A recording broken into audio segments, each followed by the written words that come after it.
Bismillahirrahmanirrahim. Terutama ketika kita sedang mendapatkan ujian dari tetangga kita ataupun dari orang-orang sekitar kita, maka kita harus bisa mengendalikan sifat dan sikap kita, ya. Terutama kalau kita sedang difitnah, sedang diujikan orang, udah biarin saja, ya, biarin saja. Ya, kita tinggal makan, tidur, itu nggak usah terlalu dipikirin. Jadi kalau kita diomongin orang, sedang digosipin orang, maka sikap kita biarin saja, nggak usah dipikirin. Nah, kita ingat ya perkataan ulama, ya Abu Yazid Al-Bustami, beliau berkata, Anda sedang digunjingkan orang, bagaimana ini? Orang itu siapa? Ya orang. Nah, orang itu yang tidak menentukan kehidupanku dan juga tidak mengatur kematianku. Nah, jadi kalau ada orang menggunjingkan kita, mengomong kita, maka sikap kita ingat bahwasanya omongan dia tidak membuat kita hidup dan omongan dia tidak membuat kita mati. Nah, jadi kalau Anda sedang mendapat masalah berat, ya, digunjingkan orang, diomongin orang, fadzakartu anni astagni minhu. Nah, aku ingat bahwa perkataan dia aku tidak membutuhkannya. Fa anta mislahum fi dzalika wa qad qila lahum mislama qilalak wa qad qila lahum mislama qilalak. Mereka juga dikomentari seperti nasibmu juga dikomentari. Nah, jadi sama saja, sama, semua orang itu sama.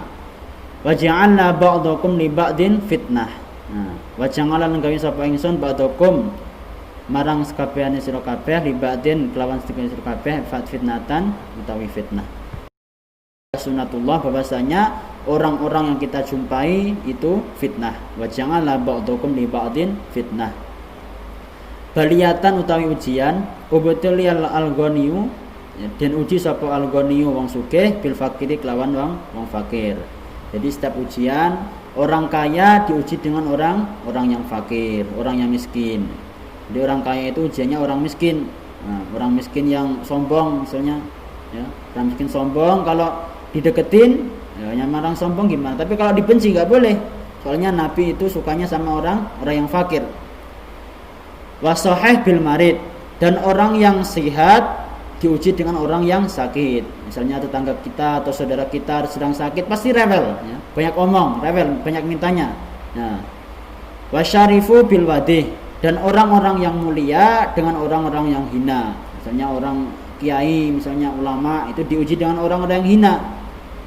Hina maksudnya itu perkataan dia sedang mencaci dia, suka menggunjingkan dia, menjelekan dia. Nah, terus wayakulu asani, maka berkata orang yang kedua, al fakir memarid wal wadih tadi, ya, yang kedua, malila akunu kal awal.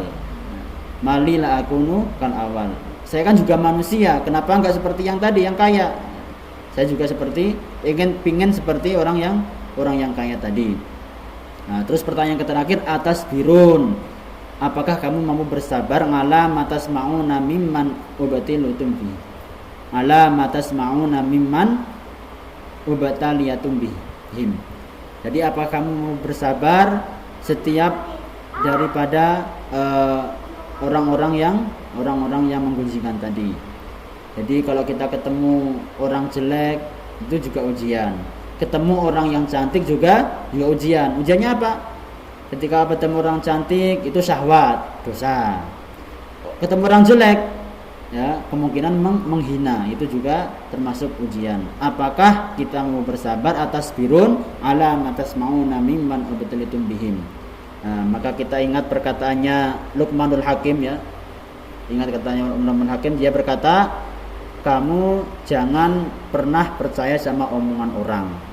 Maka benar, ketika Luqmanul Hakim dan anaknya berjalan menggunakan unta, ya, ada orang berbicara begini, oh, unta satu kok dinaikin orang dua. Nah, akhirnya satunya turun. Akhirnya Luqman Hakim turun. Nah, begitu jalan, ada dengar orang lagi, itu gimana anaknya itu, masa bapaknya suruh jalan? Nah akhirnya bapaknya yang naik, terus anaknya yang turun, jalan dituntun.